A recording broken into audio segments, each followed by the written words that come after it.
మనకు కనిపిస్తున్న నక్షత్రాలు ఎప్పటికీ అలాగే ఉండవు.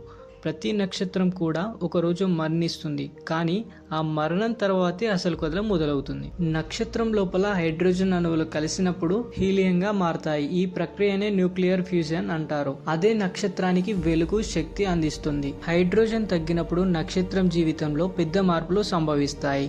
దాని పరిమాణాన్ని బట్టి దాని భవిష్యత్తు నిర్ణయించబడుతుంది. మన సూర్యుడు లాంటి నక్షత్రం అయితే మొదట రెడ్ జాయింట్గా విస్తరిస్తుంది.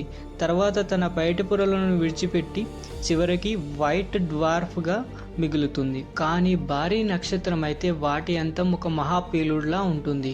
దీన్ని సూపర్నోవా అంటారు. ఈ సూపర్నోవా పేలుడ్లో కార్బన్, ఆక్సిజన్, ఐరన్ వంటి ముఖ్యమైన మూలకాలు ఏర్పడతాయి. అవి అంతరిక్షంలో వ్యాపించి తరువాత గ్రహం, భూమి, జీవులు ఏర్పడడానికి కారణమవుతాయి. అంటే మన శరీరంలో ఉన్న పదార్థం కూడా ఒకప్పుడు ఒక నక్షత్రం లోపల తయారయ్యింది.